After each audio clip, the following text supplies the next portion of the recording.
Hello. So first I feel like I should kind of talk about me a little bit. My title at Soccer on the Streets is Director of Storytelling, so everything has to come with a story. So I'm from Toledo, Ohio originally, and I've lived in 7 cities and 6 different states. Are you an Ohio girl? Love it. Anyway, I should stop claiming that because I left when I was 9 anyway, so like, I feel very Ohio on the inside. I'm not really that Ohio, so like, but yeah, so I've lived on both coasts and moved down here about 10 years ago. Actually 10 years ago this June. So this will be my 10-year anniversary, so I'm really excited about that. And a lot of times when I tell people how many different places I've lived, they ask me like, oh, so is like this like the place? Have you been on, are you staying or whatever? And when I lived in California, I thought that at the time, in the early 2000s, that I was at kind of the ground level of like where America was at the time. So there's like the tech industry, there's a lot going on around immigration there, there's a lot going around rights there for, you know, gay, lesbian, transgender people, and there's just a lot of what was just kind of turning over then at the time in our culture happening there.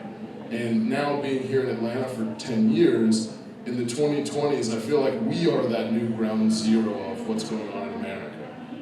The struggles we have between, you know, income inequity and, you know, what's going on, how environment is now becoming a much larger factor in, you know, how people are experiencing their lives. And there's just endless things that are what America is going through now that are happening here. So I feel very proud to have been here as long as I have, and to feel like this is kind of a home for me. And here is also a home for me. I worked at the Center for Civil Human Rights for almost 8 years. So this is actually the first time I've been in this space in almost 3 years, thanks to the pandemic. So thank you for having me. So I'm here to talk about Soccer on the Streets, which is the organization I work for now. Just to give you a little bit of a base on what we do, we're a youth sports development organization, and it started 35 years ago, almost this year. So next year we'll be at our 35th anniversary. A lady named Carolyn McKenzie, she had an idea that she wanted to do something in the community to work with kids that didn't have the opportunities that she didn't have as a child. She wanted to play sports, she wanted to do acting, she wanted to do anything, and she didn't have those opportunities. And she met a man named Graham Tutt, who told her about his passion for soccer. And so he was a professional soccer player and had been in it his whole life, and he kind of impressed upon her what the game can do for people, what the opportunities it creates are, and she made this connection. Like, soccer could be a thing that could come to Atlanta for kids and be this great opportunity for them to have access to sport. And I'm going to take a peek at my notes here, excuse me. So anyway, the way that we oftentimes call soccer is the beautiful game. But what makes it beautiful? There are a lot of things about it that are very unique. One that relates very much to what I want to talk to you guys about tonight is that the way it equalizes people. You can have a person my size that's 6'2" and has a certain type of physical capacity, and somebody half my size and get beaten by them in an instant. So in any other sport that people go out and play, there's always this, you know, between men and women, between kids and adults, there's this huge divide. In soccer, almost anyone can win, which I think is a really interesting thing. Another thing that makes it a really unique sport for kids and for culture in general is that it comes out of almost nothing. You can fashion trash into a ball with rope and string. You can take 2 sticks and plant them in the ground at either end of an open field, and you're playing. And there are so many people in our culture in Georgia and in Atlanta that experience it on a very high level with very professional fields, and it's, you know, they travel and there's all this stuff, but the game itself, what makes it what it is, could easily be a ball of trash, 4 sticks in a field. And so that basis, I think, is what has powered this organization for so long, that you can go almost anywhere with the very basics of this game to anything that you want to do. So one of the things that I think is most important about youth sports development is losing. I get some very ugly faces when I talk about this sometimes. This gentleman right here, Bill Ford, is one of our board members. Maybe not so crazy about this. Anyway, so losing is incredibly important. Losing is almost the engine, I believe, of learning and development. Losing is painful, it's a struggle, it distracts us, it confuses us. It's a very intense experience. But what it does is that it offers us opportunities to develop. It offers us opportunities to see what we're doing or what we're striving to do in new ways. It creates all of these pathways for opportunity for learning. And it also creates resilience. That all that pain and struggle turned into a new opportunity can happen in an instant. On the field, so at Soccer in the Streets, all the kids play once a week on Saturdays, and they go to 2 practices every week. Every one of those has dozens of wins and losses for every kid on the field. They get the ball, they lose it. They try to score, they hit the crossbar.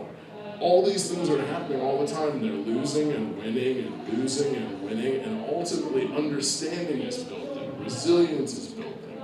All of this depth comes from these experiences. Again, with a game that is as simple as 4 sticks, a ball of anything, and a field. So, beyond just our own experience of losing, there's also the community experience of losing. As a team, you lose. Some people take it easily, some people really struggle, and there's all this opportunity for empathy. We can overlap our experiences, we can inspire each other to learn new things about ourselves and work together to achieve the goal the next time. And I also think it's a really powerful thing that when you struggle and I succeed, I can come to you and tell you about my success or tell you what I think you can do to move forward. And then when I struggle, I've got all this practice now.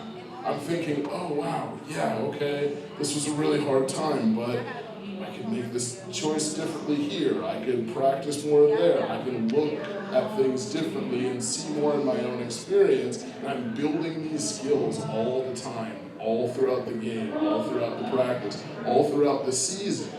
One of our coworkers, Jill Robbins, she shot a video with me last year, and she said a million amazing things that I was very fortunate to get on tape. One of them that she thought with nothing of is that she said that the beginning of a season, you can have a kid that just wants to hang in the back by the goal and play defense. And they're very shocked by the experience, or they're very off-put or confused. And so they're like trying to find a place to almost hide on the pitch, right?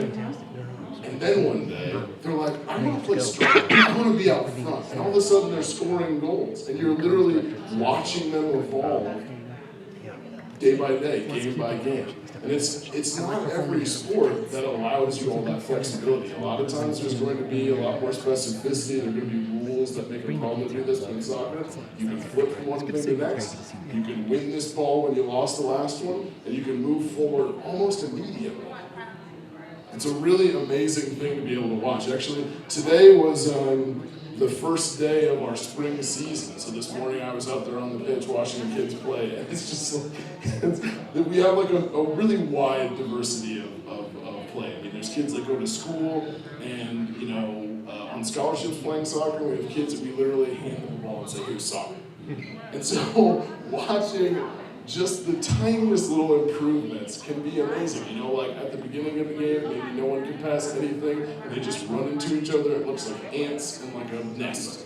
And then by the end of the game, one score or one pass happens, they score, and all of a sudden it's just elation.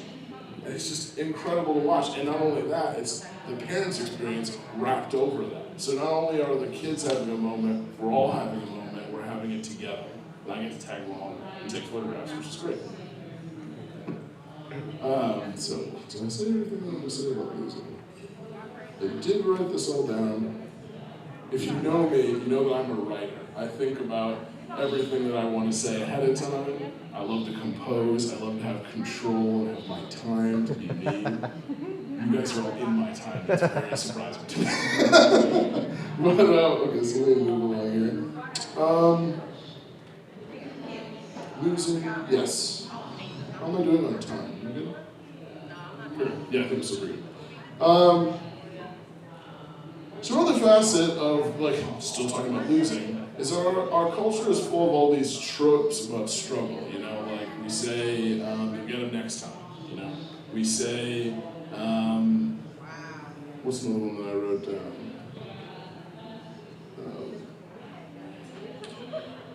Oh, wait, do you need to wrap up? I've been through 10 minutes? Are you kidding? I had a whole thing about the civil rights movement, driving against government soccer. Really? Wow. Okay, well, let me just say something brief. So, where we are now in the development of our organization and the development of the game in this city is at its infancy. There are a lot of people in corners all around this region playing soccer, and we're trying to connect them. We're trying to find new ways to make all the people that are interested in this game know about each other, see each other, and participate in the same game. The World Cup is coming in 2026. Not a big deal to some people. Big deal to other people. But we will not win the World Cup, which we should because Atlanta's the best, unless we work together to see these opportunities as something that can have a lasting effect on the city, on the people in our community, our businesses, and most importantly, our kids. There's a lot going on in this city right now. Now, there's shootings going on, there's struggles in education, over learning loss, there's a lot of struggle that we have that's going on. We have the opportunity with soccer, with the World Cup, with all these different communities working together to make huge improvements over the next 3 years, but nothing will happen just like the people you see on these screens here, unless we all work together and that we see the goal of a better community for ourselves together. So let's make soccer one of those things that bridges us to those goals. Okay? Thank you, David.